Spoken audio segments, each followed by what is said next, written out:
This episode is brought to you by Progressive, a leader in boat insurance. Welcome aboard to Carefree Boating. Here, we don't worry about the what-ifs, because we explore with Progressive Boat Insurance for as little as $100 per year for a basic liability policy. Progressive also offers a variety of other coverages and can help you cover repair costs when you need it. And with discounts like multi-policy, safety courses, responsible driver, and more, your mind can really float free. Cruise on over to Progressive.com to get a quote today and see if you could save. Progressive Casualty Insurance Company and Affiliates. Rate and discounts not available in all states or situations. Hey all, I'm Jamie Lynn Sigler, a mom, actor, and advocate. I know how overwhelming it can be trying to decide which treatment is right for you. I've been there. But you should know you're not alone. You can do this. Start with some research, talk to the community, and most importantly, don't be afraid to ask your doctor questions. You might find results that speak for themselves. That's how I landed on Kesimpta. Ask your doctor if Kesimpta, ofatumumab, could be right for you. You can check out the details at kesimpta.com.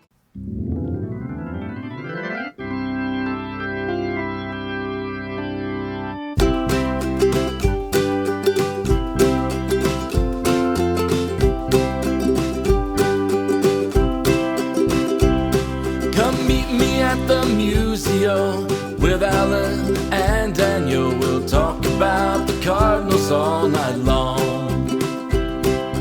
Everyone come gather round, listen to your favorite sound. We'll talk about the Cardinals all night long. We'll talk the games and all the rest, about the team that we love best. We'll talk about the Cardinals all night long. We're gonna talk about the Cardinals all night long.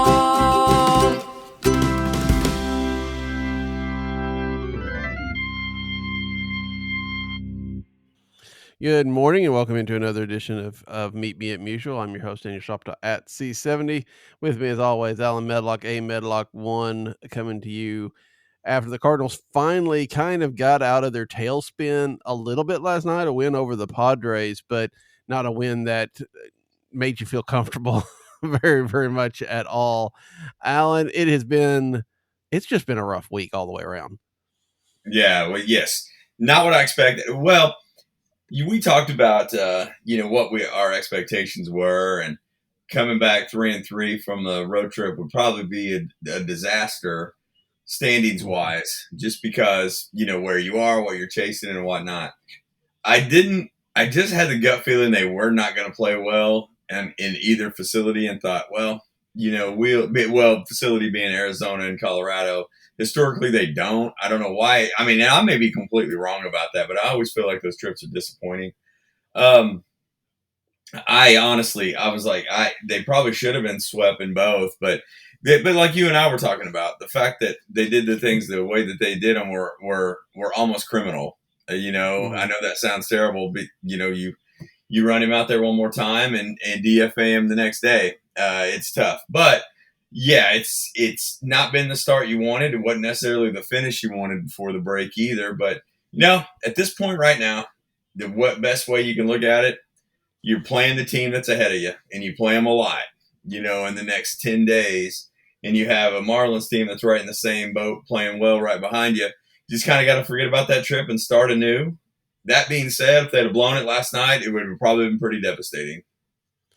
Yeah, I mean, there's, like I said, so much to get into that. And I at a time early in the game, it did feel like they were going to. Once they turned it over to the bullpen, I mean, granted, bullpen is what it is, and I knew that Ryan Helsley would at least have the tying run coming to the plate, if not on base. Yeah. But you kind of you'd feel a little better at that point in time. Yes. I mean, yeah. So. I mean, that was good. I mean, but early on, you're right. I mean, it just felt like I said, I'd gone to the movie, come home, and turn on the TV, and they're down 2-0, and I was like, this game just started. What happened? Yes, and those balls were hard hit. And that's what concerned me. I was like, oh boy. Yeah, and so then for it to go bouncing kind of back and forth, you take that 7-2 lead, I think it was, and then or 6-2, and then immediately give it right back. It's just kind of difficult to watch. Yes, it was. It was weird. I felt fairly confident, but it's funny you bring it up because I thought the same thing. I go, the quicker they can get to the bullpen, the better I'm going to feel. Just because I have next to zero confidence right now with the rotation, and that's a tough spot to be in, because whatever direction this goes, I'm thinking they're going to improve, because maybe they can, maybe they start playing, start throwing the younger guys. We've seen the McGreevy start. We've seen that he's going to get another one. It's just tough right now with the rotation, and that's where it's just really the gut punch. So as you got in and you thought, well, they're going to bang back and forth. I know the Padres have a fantastic bullpen, and thought if you lose the lead, you're probably in trouble. But they did just enough to stay ahead, and that's all you can do at this point. Yeah, it was back and forth. You're right. I mean, you did feel like if it ever slipped completely away, it wasn't coming back. But it didn't. They won a game. Now, you're right. They're playing the Padres, and they're the team ahead of them. But the problem is they're not the only team ahead of them, right? I mean, They've got the Reds, the Giants. I can't get the wild card standings to come up right now, but I think that's all that's ahead of them still. So, So even if you sweep the series, you're ahead of the Padres by half a game, but you're probably still a couple peak games behind the Reds and the Giants. And I mean, I don't know. It's, again, you're right. It's one of those situations where you'd like to see them play better. Yeah.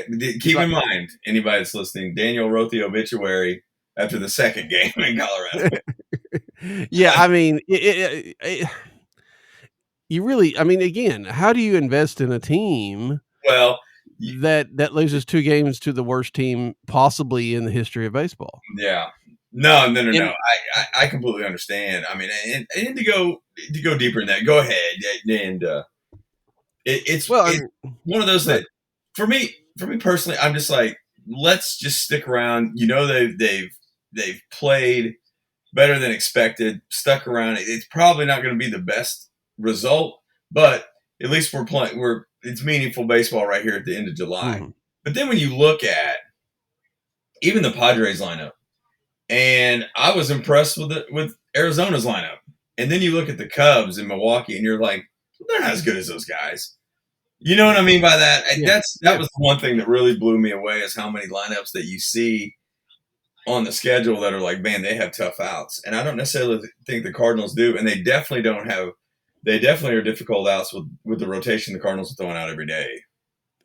I think the difference is, I mean, I feel like Cardinals do have some spots where they're weaker. The outs that they have are hard, can be tough outs, but they're also not guys that are going to necessarily hit the ball out of the ballpark. 100%. And so, if you're giving up a single or a double, then you can focus on the next guy. And, granted, we're saying that after they hit 3 home runs last night. Yeah. So, I mean, the power is there, but it's not consistent, and it's not overwhelming. I mean, Contreras has, I guess now 14 home runs at least? I believe it's 14. And then, and Ivan Herrera hit it, was it his 9th last night? And of course he hit 3 in the second game of the season, but he's got 9. He's probably 4th or 5th on the team, and he's missed, half the season, it feels like. Yeah. So I think that if you didn't have a trading deadline, if you didn't have to worry about that, then maybe you could see if, this weekend sparks something or try to make, but I feel like it's with the fact that you have assets that are going to be in demand. Yes. It's you really had to do more on this weekend to justify at least not trading them, even if you didn't add to the team. You could say we're going to make a run with what we have. Yes. When you lose, 2 out of 3 in both spots, and fall, the division is pretty much out of hand. I mean, you're 9 games out. I mean, you can write that off, I think, legitimately. The wild card is tentative. I think you would be not serving this team well if you just said, we're going to ride it out and see what happens. And Yeah. you know, it may be you hit a bad spot of the schedule at the wrong time. And you know, maybe if this Colorado series had been in May, you wouldn't worry that much about it. But it was when it was, and you didn't play as well as you could. Yeah. I feel like you run into a situation to where historically, I give Mo a lot of credit by going and finding some gems sometimes, like, you know, like the three-headed lefty monster they brought in that year. I feel like they've made some moves to incrementally improve at the deadline. And then you look around who could potentially be available, who may surprise you that may be available. Here's the way that I've thought about this the whole time, and we've talked about it for 6 weeks. Is there anybody that you can go out and get for what you know that they're willing to trade that's going to really spark you know what I mean? Do you have that game changer either in the rotation or in the lineup right now that you're willing to go out and get that's the perfect fit for the model that we see moving forward? I don't know if that player's out there right now. You know what I mean? But I hope that makes some sense with what you're willing to give up in the future. Like, you know, as we say, they're threading the needle so much. Like, we've said this forever. They may improve and stay where they are and be in a game or two within the hunt, maybe get into that last spot by maybe moving out some of the pieces that they do have on expiring contracts. And that may just be the overly optimistic viewpoint, but I feel like it's run its course in some of those areas. So, you know, I don't know. It's one of those. Bottom line, I think that you and I both agree that it's probably not going to be overly active at the deadline, and we're probably going to be disappointed because there's some guys that A, yes, it would hurt to lose, but B, they probably need to because they're going to bring them back anyway. Well, and you know, we've talked a lot about the roster crunch, about the people, you know, so many middle infielders and so many catchers and all that kind of stuff. And Jeff Jones pointed out this week in an article, you know, there's 8 to 9, maybe 10 guys that legitimately have a chance that should be added to the 40-man this winter. I mean, that need to be added or they'd be taking the Rule 5. Now, we know we've seen them not add people and they pass to the Rule 5, and that's feasible. They're not going to add all these 10 people even if they had 10 spots probably, but there are going to be need spots. Plus, that's not counting people like JJ Weatherholt, who will probably need a spot sometime in 2026. Yeah. If not before, probably not before, but the way he's playing in Memphis, you can't rule that out. And then, you know, somebody like Liam Doyle, if he moves up the system fast, you know, I mean, you know, does Mo start that groundwork?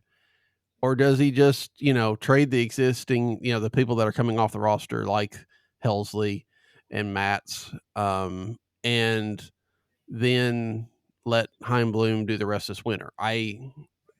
Honestly, it's probably the latter, but it would make some sense to maybe, you know, if you could send a couple of the prospects with a Helsley and get a better return, it would make sense to do that. I don't know that that's the method that they're going to go with, though. Yeah. And you know what? I mean, honestly, you and I are thinking a lot alike on that because I've kind of wondered how they're going to incorporate some of those things. And you're exactly right on the roster crunch. Seems like we have to say this a lot. I don't know if it's just because I think I would think most teams probably run into the same situation. Yeah, but, you know, the Cardinals' wheels are just spinning because they're not hitting on the moves that they are making now. I will say this: the foul territory guys are insistent that Gray's on the market. And I thought in the beginning, I go, well, that kind of sucks. You know what I mean? But I'm like, I don't know if I necessarily mind that. I mean, okay, one, you know, Sonny Gray has a no trade, and he has already said at least once this year he doesn't plan to waive it. So. Well, that's the thing. Kratz literally says that he said otherwise now. I've not seen anything like that. Yeah. Everything I've seen reported has said he is definitely wanting to stay. Plus, I mean, you also remember that, you know, he picked St. Louis in part because of location. The only other options, if he's going to stick in that, you know, hey, I want to be close to home option, are Atlanta, which is struggling as much right now, yeah, and Cincinnati, which he's played at before, and he might go back, but they're also not a team that's going to be trading for him right now. Sure. I don't think. Factor all that into the fact that after last night, Sonny Gray has a 4.33 ERA. No, I agreed. It's been really, really bad in August. Yeah. And somebody put out, I don't remember who, I'd have to look it up, but there was a tweet that basically the last 5 Augusts, his ERA has been 6 or 7 every time. I mean, it's just like he's hitting a wall, and I don't know, maybe rebounds in September or whatever, but lately at least. And he struggled at times all year. So I get that he would be somebody would trade for him, don't get me wrong, but you're not trading for him at like he's not an ace being on the market right now. Yeah. So all that put together, I don't see it. But we've had this conversation though about Gray, and it's one of those where, and what they needed, what the Cardinals needed this year, and with the rotation they kept around, he's the best of that group. I'm not so certain in the future that's the case. I've kind of really come around on Liberatore quite a bit, and we've talked about that. I hope that the rest does him good, because he was not very good when we were in St. Louis on that Friday afternoon or Saturday afternoon, whatever day we were there. I mean, he was really getting knocked around by Atlanta. Another issue, which I thought the Atlanta lineup was impressive for them to be 10.5 games out. You can just tell their pitching's been decimated, but that's, off track. But on the Gray situation, I agree with that. And there's one that hindsight's always 20/20. But if you remember that year, that whenever they had all the big arms on the market, he was probably 3rd or 4th on the list of the guys that we wanted. Not because we didn't like Sonny Gray, but just the talent that was out there was better. You have your Wheelers. You had, you had a bunch of guys that were legit, and two of them both went back to Philadelphia. So you can't really do much about that. But it is what it is. You know what I'm saying? You always have the true ace conversation. We don't know if that's ever going to be the case with Gray, but yeah, it's one of those where I was thinking, well, I wonder what kind of return you can get on that, and you can start throwing some youth arms. But I mean, complete transparency, I really don't know what youth arms are available right now. Yeah, that's true.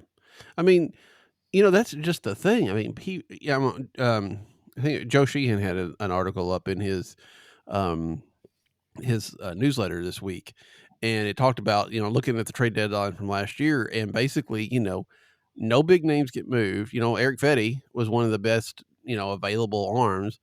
None of the trades made much of an impact in the deadline, and no prospect out of the top 100 in baseball got moved, and only like a handful out of the top like 500. It's just, and it looks like this year is going to be similar, and whether that's just a combination of what teams are in and out, or if it's more of a factor of these expanded playoffs, which I think is a large part of it as well. But people aren't going to necessarily move a lot, so it may be better for the Cardinals to save up some of these younger guys and put them on the market this winter, figuring you can get a different market or whatever the case may be. But obviously with people like Helsley and Matz and stuff like that, they have to go on now. So I don't know. We've talked about a lot of this already, and I will get back to it, but I don't want to get too far in before we really do address, the big news of the week is the fact that the Cardinals moved on from Erick Fedde after giving him one more start in Colorado that went about as well as you would expect a Fedde start in Colorado to go. And again, last Wednesday I was on talking about Birds, and we were talking about the series coming up, and it looked like Fedde and Michaelis would both pitch in Arizona, and I don't know that it would have mattered, honestly. Sure. I mean, but I think I would have liked to seen that versus Fedde in Colorado. Then again, as some people pointed out, Colorado has one of the worst offenses, which didn't matter, but it made sense to maybe why you would put him there, even if it was Coors Field. Bottom line, we've talked a lot about how bad Erick Fedde has been, but these last 5 starts have been absolutely terrible, right? 13 ERA, something like that.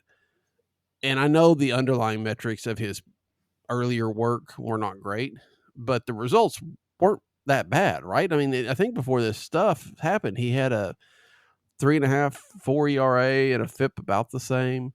When it went south fast. Yeah. But for the most part, he wasn't as bad of a Cardinal as we're going to remember him being as bad of a Cardinal. Sure. Well, how many guys can we say that about, though? Yeah. You know what I mean? But no, I remember when he literally carved up that Washington lineup on that Friday night. Mm-hmm. And I mean, less than 100 pitches, I thought it was. I mean, didn't he pull a Maddox that night? I mean, it was real close. Yeah. Yeah, I mean, it was fantastic. And he was terrible after that. Yeah, that's his last week. I mean, it just dropped off off the cliff.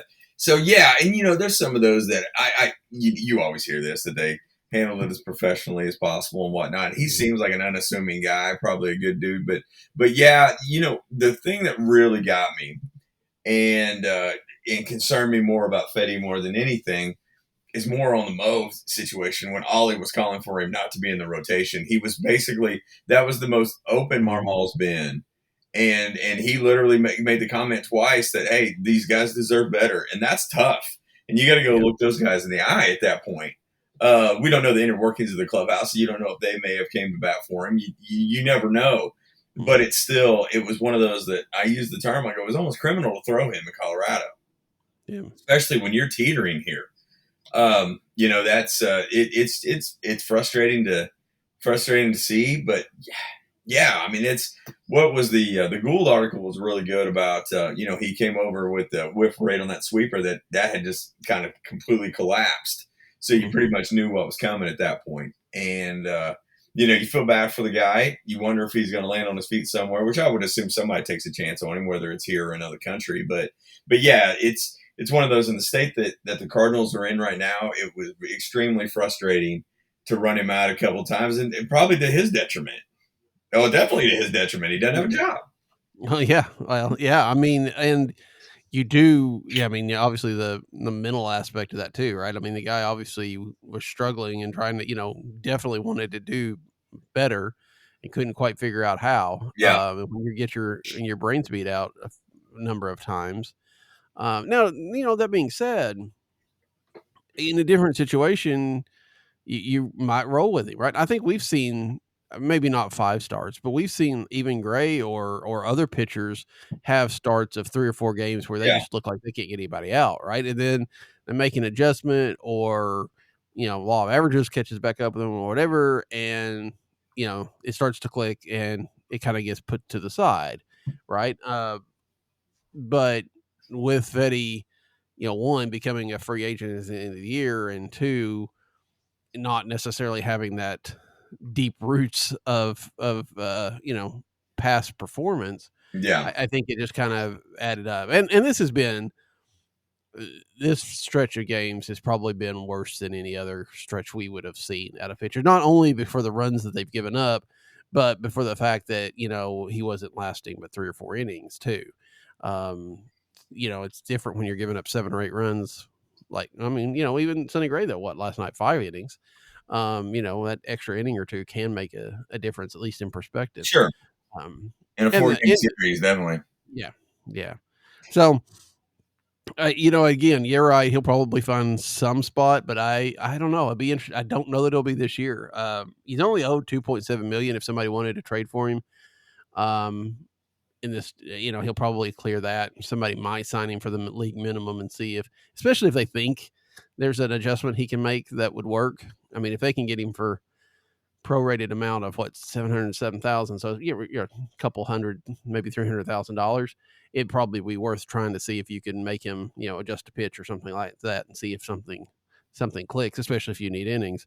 But if it doesn't work, then you're kind of in a hole. So I don't know what he'll do, or if he'll be back in Korea next year. We'll have to see. Yeah. It's tough, and we had talked about it a little bit last week of how much runway these guys are going to get right now, just because they know they have an innings cap of how they're going to do things, of what they feel like they need to pitch to get through the season. And you wonder if they were just going to squeeze out every true bit of it, and how much of it turned into, hey, if he has a good start, can we flip him quickly, instead of moving him for nothing. So I think a lot of those things went into it, but bottom line, as a team that's, within 3 or 4 at the time of a wild card, you probably need to go pedal to the metal right there and not extend it out. So, I that was the frustrating part to me. I mean, it's, my text to you was like, hey, you've heard it all, and it's not hard to even get on any of the socials to figure it out. I said, but this is tough to watch.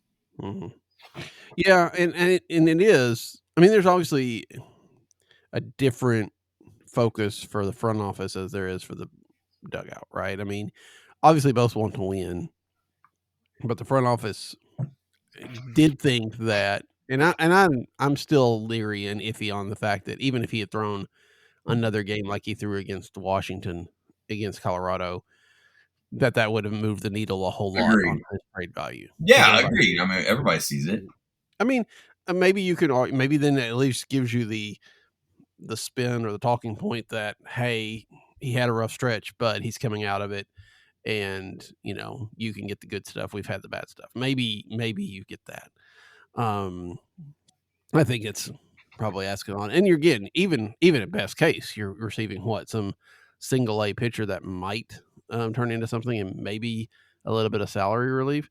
I mean, is that worth, when you're like you said, sitting on the brink there, is it worth taking that risk? And Mo thought it was. Ollie obviously did not over the last couple of times, and it is interesting to see that conflict, isn't it? Because again, that's the knock on Ollie for most everybody that wants to knock on Ollie, is he's a puppet of the front office. He's just going to do whatever the front office says, all that kind of stuff. And yeah, he's doing it, but he's not necessarily he's making his displeasure known. Yeah. I mean, you're going to have to do it because that's your boss, but you don't have to like it. And you can push, and I'm sure Ollie did push in the backwards of saying, why are we doing this? This isn't going to work. And, maybe Ollie feels a little bit more emboldened by the fact that this is Mo's last time and Mo's not going to fire him. And, Chaim Bloom maybe going to fire him anyway because Chaim may want his own guy. So lose, who knows? But I did think it was interesting that Ollie did all but say this is a stupid idea out in public. I don't think we've seen much of that. Yeah, that's I think he won over some fans by doing that as well. But you're exactly right. There may be a nothing to lose type situation right now. I thought about that. It's no, I mean, it was refreshing to hear, and it was like, hey, we have the rookie, and it makes me think that he's believed in him for a while to be able to gamble and say, hey, listen, he's running out of time down there, and we need him up here just because we need the shot of energy, and he gets to see it every day. Yeah. So I mean, the comments were like I said, I mean, it's one of those that refreshing to see because we've thought what Ollie was, and hopefully we prove it wrong. But you hit the nail on the head. He's in one of those spots that's it's a peculiar spot, but it's one that, I mean, you can't lose either way, really. Yeah. I mean, you're stuck one way or another, so might as well do what you want to do. So yeah, McGreevy comes up, the only pitcher since the All-Star break to actually throw a good game. Yeah. And did it in Colorado. How much are you buying the McGreevy line of, here comes the next Cardinal? I don't want to say ace because I don't think anybody's saying that, but and that he's going to help save the rotation, I guess, to some degree. How much are you buying what we're seeing out of McGreevy is what we're going to see out of McGreevy going forward? I'm always skeptical just because I feel like that's exactly what we've seen with just about everybody that they've thrown. You know what I mean? It's a guy that comes in, the book gets out on you, and you have to adjust.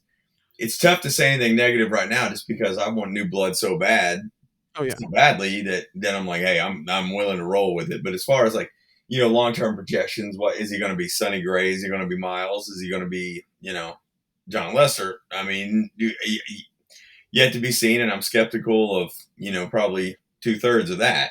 But, nothing against him. It's going to be hard for me to say anything negative just because it's somebody different. Well, I definitely, no matter what you think of Michael McGreevy, there is no argument that he deserves to be in the rotation Sure. right now. Yeah. I mean, he definitely needs to be there. He hasn't, he's done enough at Memphis, and there's no, he's better than Fedde, he's better than Michaelis. You can make an argument he's better than Palante, and he deserves to be in this rotation. And especially if you're now, obviously, with them releasing Fedde, they're not going to a 6-man rotation, but that would have helped, easy. They're going to have concerns of innings on Liberatore and probably on McGreevy to some degree too, but especially on Liberatore. And so, that would have given an extra space and a few an extra day of rest on Liberatore starts. But yeah, I mean, long term, he's made some changes. He looks a lot better than he did as he was coming up as a prospect. Because coming up as a prospect, it felt like, and Kyle will probably laugh at this whenever he hears it, but it felt like he was like Dakota Hudson with better control. Sure. And now he still doesn't strike enough people out, I don't think, but he isn't walking anybody, so that's good. And yeah, I think the first time around the league is going well for him. We'll see how it goes, but I think at worst, I mean, you are looking at a number 5, if you get a better rotation, and if he's your 5 in a good rotation, I don't think it's the worst thing necessarily.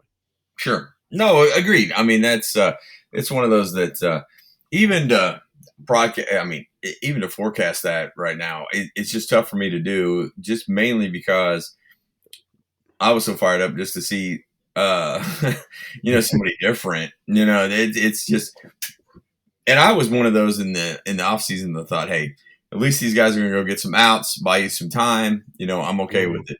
But I mean, in the past month, 6 weeks have shown that that's going to be difficult.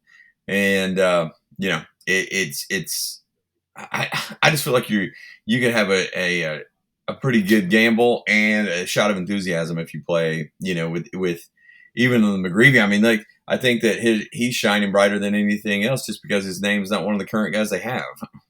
It definitely helps. It definitely helps to be the outsider when you've got well, whatever you want to call this rotation, I guess. Sure. Depends on your terminologies, but yeah, I mean, having a fresh look is if nothing else, just you get the benefit of the doubt that way. So yeah, I'm again, I'm fine. The biggest problem is that right now, at least in this current week of games, Michael McGreevy is your best pitcher. Yeah. And that is not good because Michael McGreevy should never be your best pitcher. And so, as much as it's nice to see him come up, and we're glad that he's here, and he's going to be, those games are going to be at least more enjoyable to watch. It doesn't solve your problem in general. Or maybe it just puts the problem in a higher relief in the fact that there's not the pitching here to go along with an offense that is okay, if not super, to make a big run. Yeah. Hey, is the idea of Graceffo a starter a dead issue? Just because I'm asking you, because I just really don't know. I don't know if he's getting his. Yeah, of course you're going to get that he's not extended because he pitched out of relief most of the out of the bullpen most of the season. But where do they stand on him overall? You think? I don't know that I've seen officially anything, but the usage really makes it feel like that he's going to the bullpen. I mean, we have seen such weakness in the rotation. And granted, people have been healthy, but you could have easily at some point in time, had him do a spot start. Every time he's come up, he's been in relief. I haven't looked to see what he's done in Memphis, but I think he's pitching in relief in Memphis.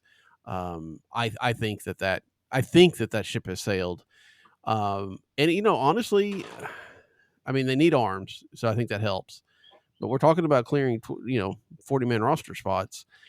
I don't know that I would guarantee that they wouldn't look that way, especially in a Chaim Bloom that comes in and looks at some of these guys that he had no say in, that may not fit his mentality. Again, probably not, because you always need a pitching depth, but I don't know that you'd rule it out when you're looking for spots. Sure. Well, I just wondered what I'm thinking. Here's my. Unfortunately, are we looking right now at the rotation we'll probably see the rest of the year? I can't imagine how it would change other than except for another injury. DFA, and they're not going to do that with Michaelis. No, they're not going to do that with Michaelis. He's coming to the end of a long, a I could long even see him tenured pitching start. well tonight.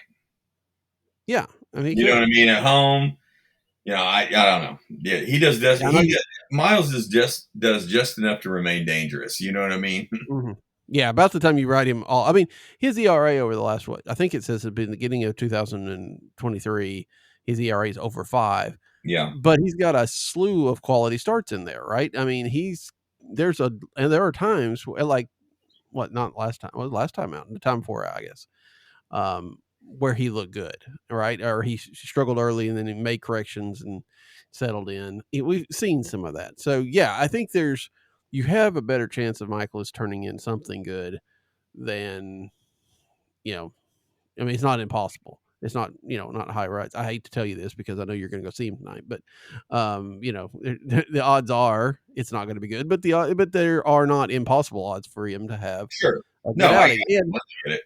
yeah, and with his, he's been here since 2018. If the Cardinals thought if they had Quinn Matthews ready to go, and they thought Quinn Matthews was the difference between, Quinn Matthews and Miles Michaelis was what would get them into the playoffs, then maybe they would do something. Yeah, I think but none of those situations are happening. So it's just like, it doesn't hurt for them to just let that ride off and into the sunset. I don't think. yeah. No, I agree with you on that, and it's one of those that I would like to know how do they balance out the benefit of giving Matthews a run from here on out, even in a 6-man rotation type situation, to just leaving him in Memphis and rolling with what they have. You know what I mean? I would like to know how they and I'm not being not facetious at all. I would like to see how they weigh that out as far as the development side. Like, do you think they're coming up in a potential playoff drive? Yeah. I mean, honestly, as bad as they played, they're still in it. But is that detrimental to his career if he comes up and doesn't pitch well? You know what I mean by that? That's kind of what I would love to see how they weigh that out. Yeah, I mean, you do have the other factors. He was hurt for some of the year, so he's not quite as far along as they thought he would be. Yeah. He struggled a little bit more at Memphis. I'm trying to pull those numbers up, but real quick. But I think that all things being equal, that would be an interesting question because he's 2-4, 4.47 ERA, 12 starts, 50 strikeouts and 44 walks in Memphis. So obviously, I think there's still some work to be done. But well, not even Matthews. I just mean anybody. Yeah, I think it's an interesting question, though. I think you're right. Yeah. How do they look at that? I would imagine. Well, at some point in time, as Mo has said, and this is Mo's philosophy, and he's still in charge. He has said that the minor leagues is there to serve the major league team, right? I mean, they want to develop good players, but if the major league team needed a pitcher, and then they would bring him up, even if it wasn't necessarily the best thing for his development because they needed to, need it now. So in this situation where they're not necessarily going to have that, I think they would probably leave them at Memphis, maybe get that September call up to pitch a little bit. But it is an interesting question. I mean, we've seen that, right? We saw the opposite of that. We saw Mason Wynn come up in the end of 23 and get a chance to get his feet wet before taking over the full job. Yeah. But we've seen, back in the day, Wainwright and Martinez and all those come up and be, relief pitchers in, playoff situations before getting into the starting rotation. So I don't know. It may depend on the person. That's true. It's very true. And whenever you talk about Mo's comment about the minors are there to serve the major league roster, it always brings this up, and this is probably to no point of anything of the Bill James almanacs of how he would weigh out every era of how much the minor leagues were a percentage of a slave to the major leagues, to where in modern day it's actually 100%. Yeah. Well, yeah, because I mean, when the minor league started, they weren't owned by the major league teams. Yeah, You sold your players off, or you kept them because you needed them for, your own marketing. Now, sometimes it was, sometimes more beneficial to sell them to the major league, sell their contracts to the major league teams or whatever. But there wasn't that direct. It wasn't until Branch Rickey started buying up minor league teams and putting them. Even then, it was still a kind of right of first refusal for the Cardinals, not necessarily a direct pipeline. And now, yeah, we've shifted to 4 teams that have that's it. That it doesn't matter. And we've seen how Major League Baseball treats minor league baseball as pretty much something that they can do whatever they want to with. yeah. No, okay, yeah, and it's it always reminds me of those. Which the book is great, by the way. Yeah. I think I have one of those somewhere around the way. But anyway, so we're getting here to the deadline. In fact, a week from today, it'll be going at it, right? Okay. I still have fond memories of the midnight deadline just because it was kind of fun to stay up and see what happened. Yeah. Plus, Oh yeah. Wake up to see a lot of moves. Yeah, and you got a lot more hug watch to some degree, right? I mean, if somebody got pulled out of a game that day, you had a pretty good idea why. Nowadays, I feel like most of the trades get done in the daytime, right? I mean, that they get these done and they don't pull them, they don't take them out of the clubhouse and stuff like that as much. I mean, we still say hug watch and all that, but it feels to me like it just doesn't, it happens more like before games start. So, yeah. But anyway, so by this time next week, we'll probably, I would expect we'd have a trade to talk about. Sure. It could be that it goes to the wire and it's after we record. Who knows? But the reporting today from Katie in The Athletic is that at least 5 teams have inquired on Ryan Helsley. Helsley himself is saying it's 90% that he goes and 10% that he stays. It really does feel like we've gotten to that point where, that Helsley is going to be traded. What kind do you? I mean, even with that many teams involved, do you think it's a better chance then that there'll be a package that comes back that maybe is higher than we were starting to think? Yeah, that was the question I was actually gonna pose to you later on that, or whenever we got into this segment, is what the return may be, and is there an element of excitement that may come back? You know what I mean, as a top level, or maybe even a roster guy right now. I don't know. Yeah, I would think that he is probably looked at extremely well right now, and I would, knowing what we know of Helsley, when he says 90%, I bet they probably told him that, hey, this is what's happening. Wouldn't you think? What the one thing that I think that we can take from the I don't know if I can completely say that with confidence, but I feel like we've seen enough situations where Mo's a decent communicator with those guys and saying, hey, this is what we're looking at doing.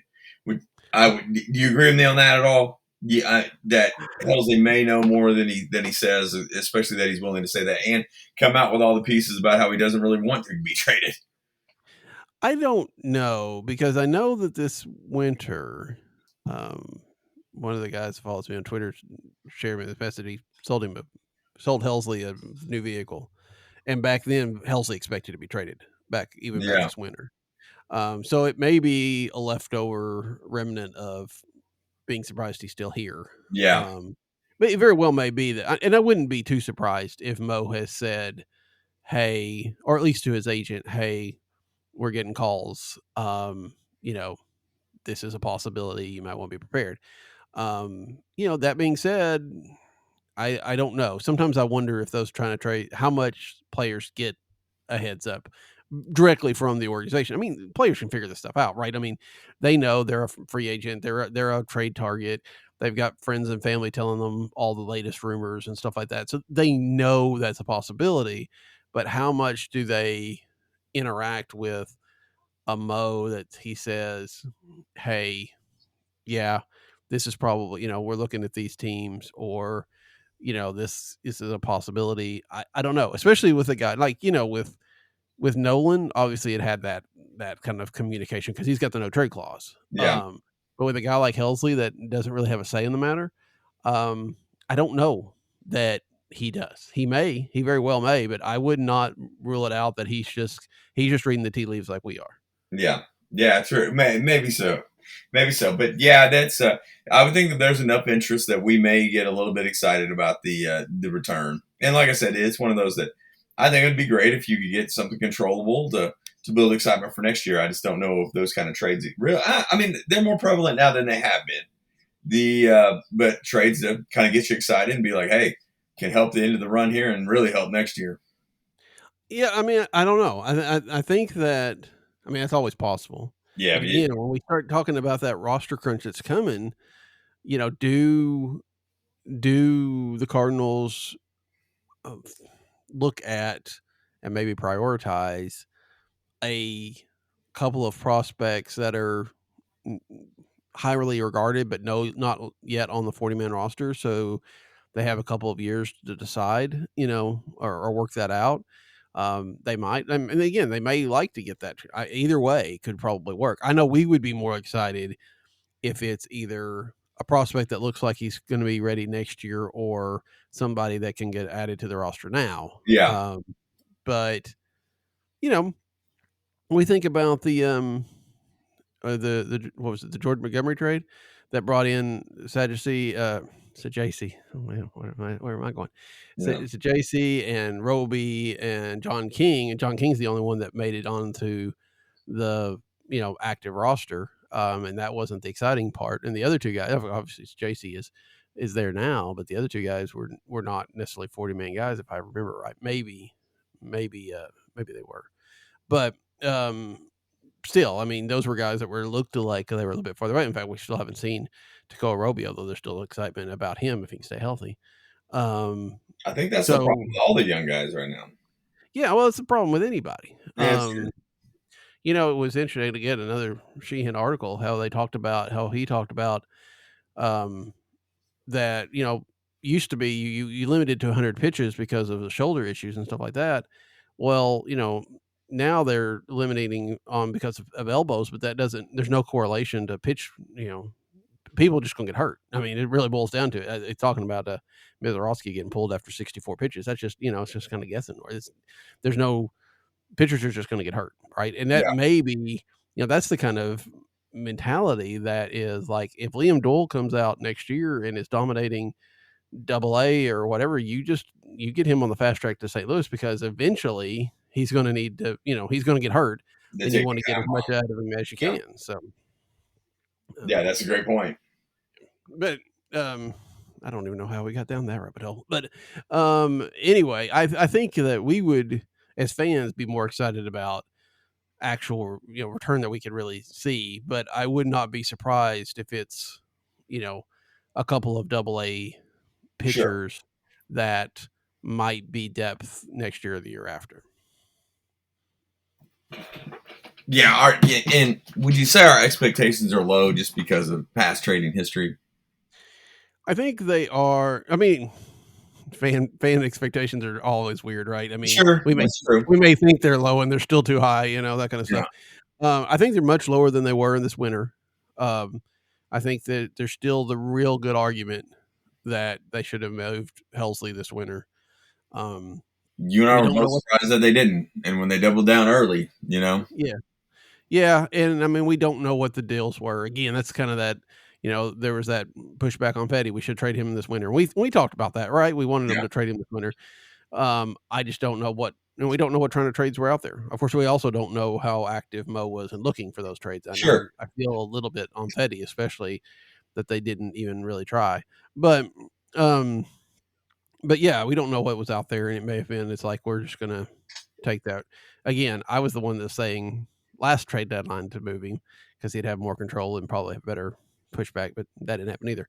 I think we expect less than we did. I think that we still have an idea. I mean, Helsley, it's a reliever, it's a closer at the trading deadline. Somebody's going to want him. 5 teams out there.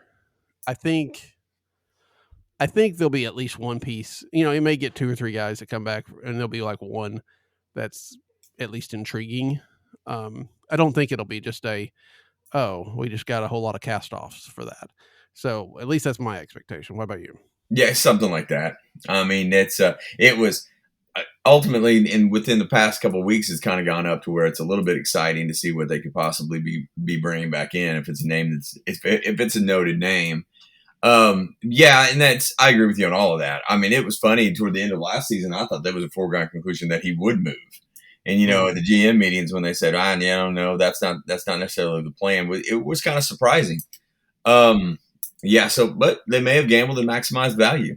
As teams that are as needed, and he's pitched decent and not as good as last year, but decent.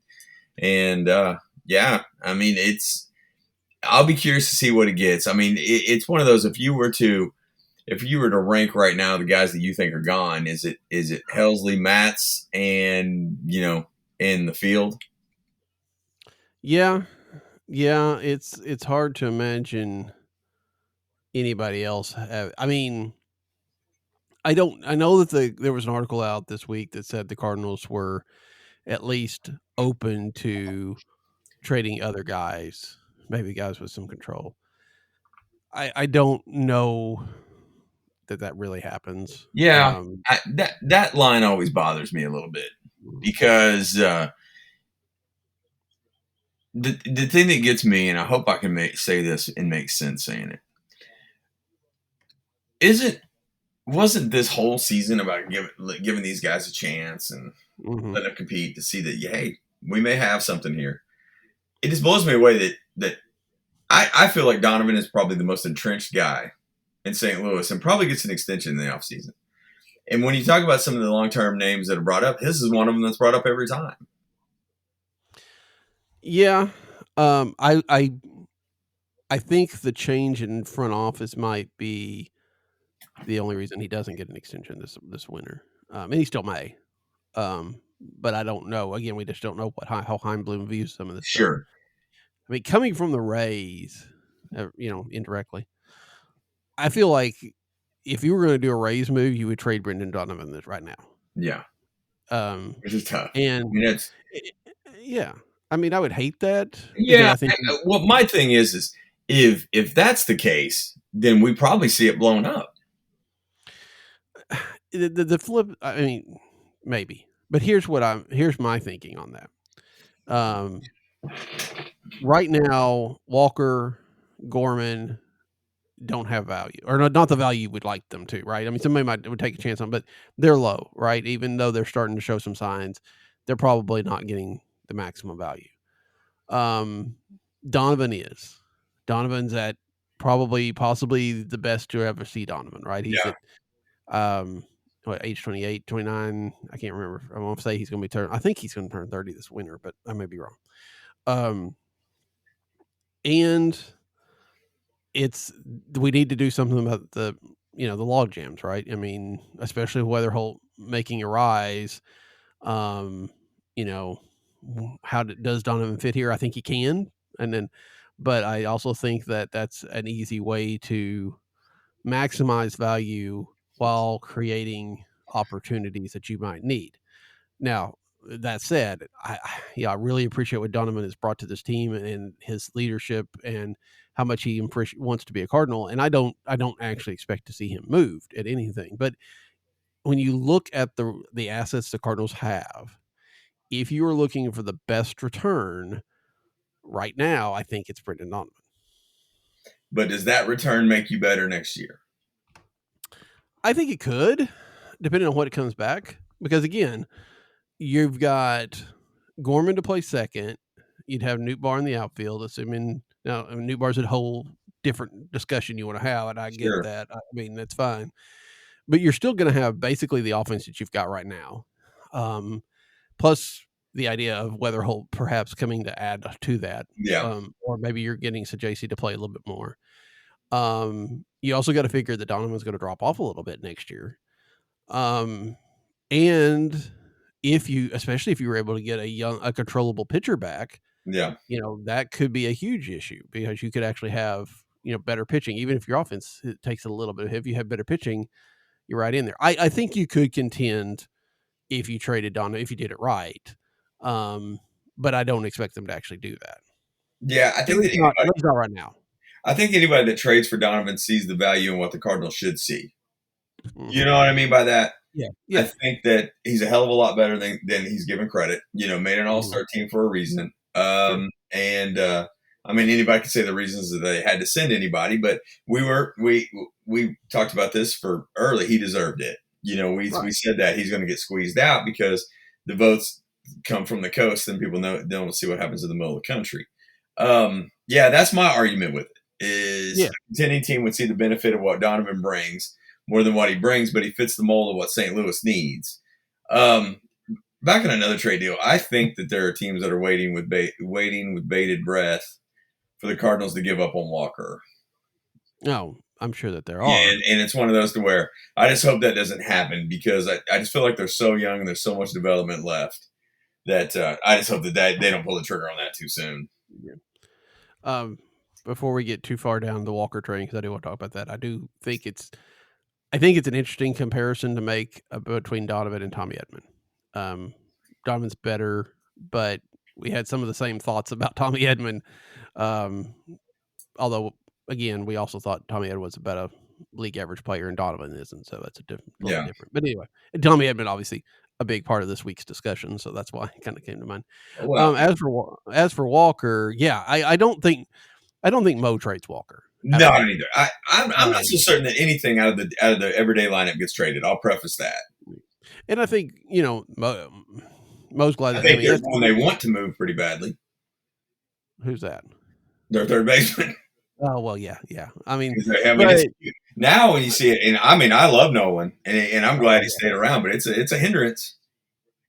I mean, the defense is still there, and that's good for this, especially for a team that's not striking out people. But Sure. you're right. I mean, the bat is not, and I think as much as Nolan, I mean, kind of, he said it earlier in the year. Maybe this is just who I am now, and I think it's getting to that point, right? He's still going to have his flashes, but the MVP Nolan, the All-Star Nolan that we saw come to St. Louis, it's really hard to imagine that that's there anymore. Yeah.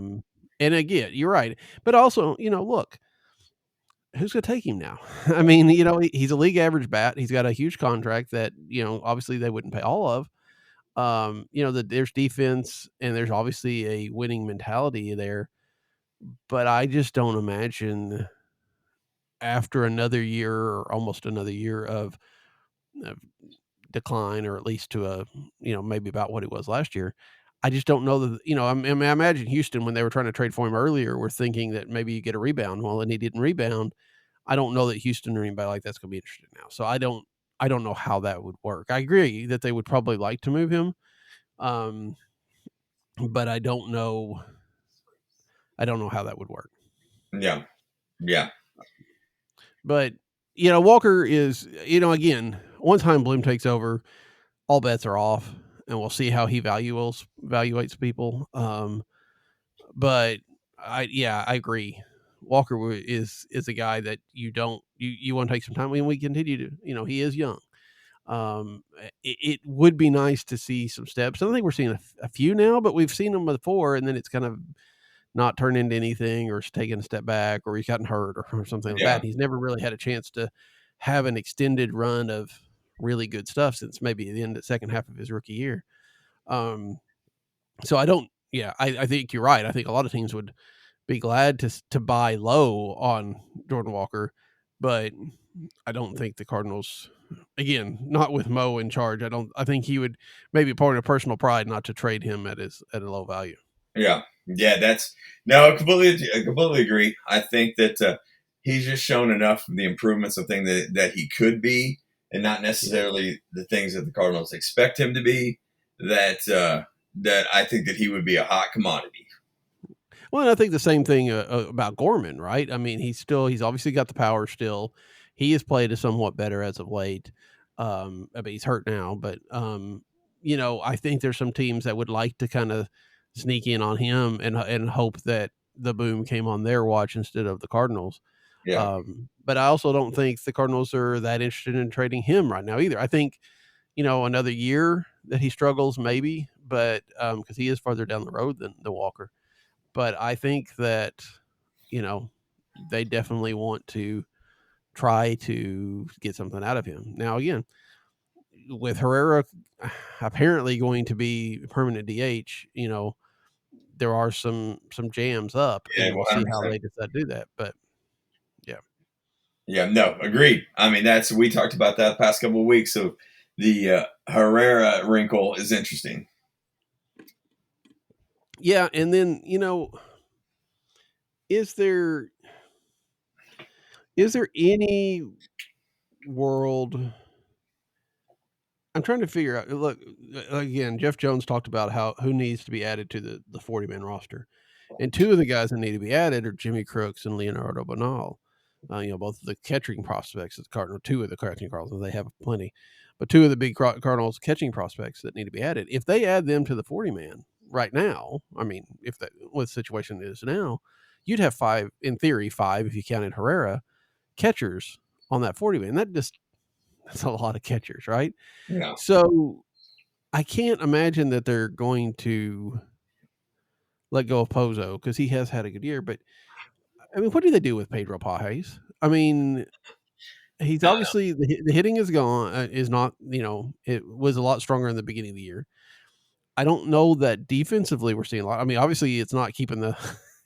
If you want to give catchers the credit for keeping runs down, that's not helping there. Yeah.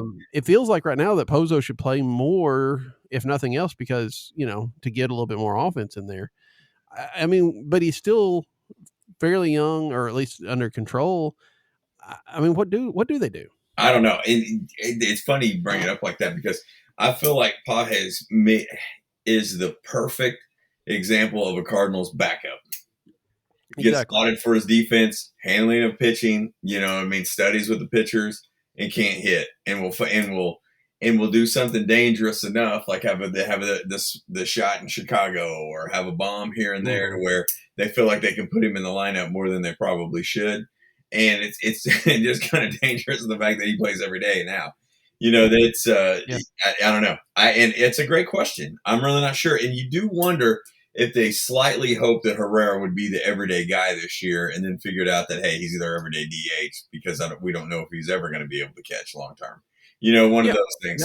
I don't know. I mean, I think that may have been a wrinkle that was thrown in there, because to me, he is the prototypical backup in St. Louis. Oh yeah, I mean, I agree completely. I would have, I think there was a discussion made earlier in the year, and I don't know that it's worth revisiting, but the idea that you should have moved Herrera to first, Contreras stay behind the plate, and let Pages move back up. And if you'd done that, you're in a different situation now. Of course, you may have had Contreras hurt too, and all that too. So you never know. There's a reason for the move, but yeah, I agree. I think they wanted Herrera to be the main guy and Pages do the backup. I don't know. I mean, I'm not saying Pozo's any great shakes. I'm not saying he would be like a great pitcher, but he obviously has a stronger bat. And he does fine enough behind the plate that at least you could do a 50-50 split right down the stretch. But you're right. It's like the day games after the night games, or, just an occasional here and there, is when we see Pozo behind the plate. Now, and then again, what does that mean for, especially for Crooks, who's right at AAA, what does this mean for next year? I don't know. But it feels like you're right. Pages should be the backup. They just don't necessarily have a great front line catcher for him to back up. Yeah, no, I completely agree. And with the catching depth they have, it's going to be interesting to see how that's handled. Yeah, absolutely. So, anything else? I mean, it has been a week for the Cardinals. You're going to St. Louis today. What you're seeing all three games, or are you just seeing the two? Well, two for certain, Saturday and Sunday for certain. And if I get a wild hair tonight, I may try to get in tonight. Okay. All right. Well, my goal was just to watch it at Ballpark Village tonight, since we're taking a couple of first timers. But you never know. I'm pretty fired up after the win last night, so that's kind of how I roll.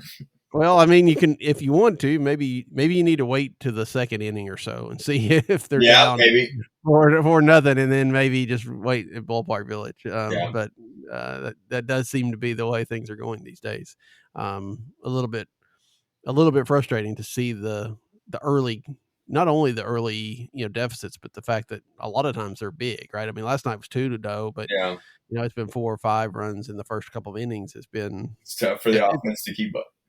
yeah, and I mean, we've talked about, early in the year, especially how they were always in every game, but this stretch, especially since the All-Star break and probably much of July, because you get back to those Pirates games and Cubs games at the beginning of the year, you don't really feel that, right? I mean, there's a lot of times where they get down 3-4-0, and it's like, man, it's going to be another one of those days. And occasionally, like last night, they rally and they do it, I think, quickly, but there's been a lot more games as of late that just feel like, I don't want to say that they're going through the motions, but it's definitely not the, oh, well, if we can just get, we'll get here and they'll get a run here and there. And this is still a game. I think right now we've gotten to the point where it's like, if they get down, it's like, okay, that was fun. That was a fun couple innings. Let's do something else. Yeah. Yeah. That's, it's tough. I mean, it's one of those that when you look, it kind of boils down to just that rotation again. And, how much can they bury the lineup? Yeah, absolutely. Before we get too far along, I knew there was another name that we weren't talking about. Phil Maton is a free agent. Yes. That does feel like a situation where they're probably going to make that move, right? Yeah. I mean, and if they do that and Helsley, I mean, Romero's looking good. I mean, Romero's not completely out of the. I about threw that out earlier. Yeah, but what do you think? I don't know, but is there a possibility you get more for Maton than you get for Helsley? Shoot, that's a good. I don't know about that. I feel like just the allure. If that was the case, don't you think Maton would have been signed quicker than March? Probably, although he's had a better year than probably a lot of people thought. I don't really think that that's the case because you're right. It's a guy that's a middle reliever versus a guy that's a closer and all that. But Maton's had a better year overall. I don't think so, but I think most years that wouldn't be a discussion. I think this year you can at least give it some thought. Yeah, that's definitely true. And Maton has been really good. Yeah, that's been a really good signing. I mean, if the Cardinals are only going to make one free agent signing this year, at least they made it a good one. That's true. So, anyway, all right. Well, we'll let Alan get out of here, head up to St. Louis, hopefully see some wins, and we're back at you next Friday morning. Hopefully we'll have at least one trade to talk about, and if not, we'll be scrambling around talking about the trades that may happen later on that day. But until then, for Alan, I'm Daniel. Good night. Good night. Is there any point where that... Well, I think right now I can tell you that we're going to trade people. I just don't know if it's going to be like household names or more of guys that just aren't likely going to be here next year. Hi, everyone. Rich Bray here with a look back at how Bob Gibson broke his leg but kept on pitching against the Pittsburgh Pirates. After pitching the Cardinals to the 1964 World Series championship, Gibson had already earned a reputation as one of baseball's fiercest competitors. On July 15, 1967, he cemented that legacy when he pitched to 3 batters with a fractured leg, continuing to compete until the bone finally snapped. Less than 3 months later, he was named World Series MVP after leading the Cardinals to a 7-game victory over the Boston Red Sox. The Cardinals entered the day with a 51-33 record and a 4-game lead over the second-place Cubs. The Pirates, despite boasting Roberto Clemente in the heart of their lineup, were just 41-40 and trailed St. Louis by 8.5 games. Gibson opened the game strong, retiring the first 6 batters he faced. Roger Maris put the Cardinals on the board early with an RBI triple that scored Lou Brock. After Gibson escaped the jam in the 3rd inning, stranding 2 Pittsburgh base runners, he faced Clemente to open the 4th inning, his last frame for nearly 2 months. With Clemente at the plate, Gibson shook off catcher Tim McCarver's calls for a fastball and then a curve. Instead, he opted for his best pitch, the slider. The plan was for it to start over the plate and dart away, but this one hung over the middle of the plate. Clemente drove it back toward the mound, striking Gibson in the right shin. "I'm fine," Gibson told Cardinals trainer Bob Bauman when he came to the mound. Despite Gibson's insistence, Baumann noticed a dent in Gibson's leg shaped like a baseball. He sprayed the injury with ethyl chloride, a cooling spray. I hate to tell you, Doc, but you're spraying in the wrong place, Gibson told him. That's when Baumann pointed out the indentation. It was odd that I couldn't feel where I'd been struck, but since I couldn't feel it, I wasn't particularly worried, Gibson wrote in his autobiography.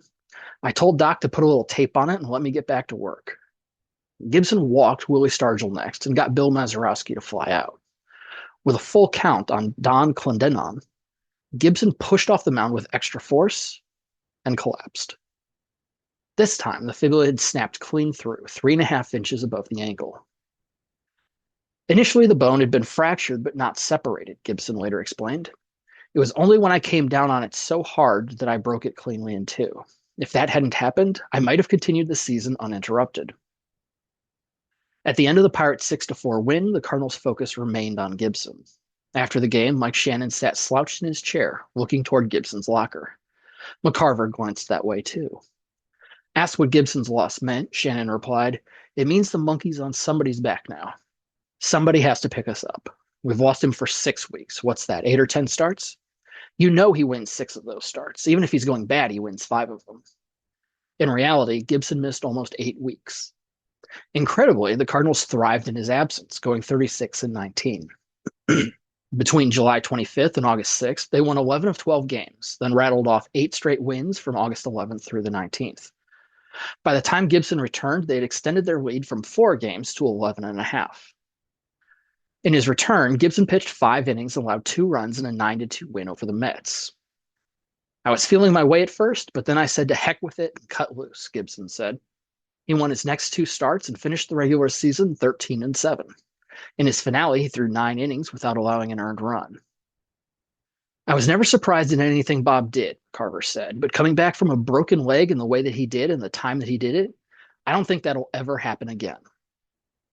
St. Louis clinched the National League pennant by 10.5 games over the Giants. In the World Series, Gibson was dominant. He went 3-0 with a 1.00 ERA and 26 strikeouts over 27 innings, winning games 1, 4, and 7 to secure the title and the series MVP award. In the finale, he struck out 10 in a complete game 7-2 win. For more Cardinals history, visit stlredbirds.com or follow me on Twitter at Remembirds, REMEMBIRDS. He got it! Struck him out! Look at the scene on the field. McCarver, the first one. Now his infielders all over him. A new world's record of 17 strikeouts in one game.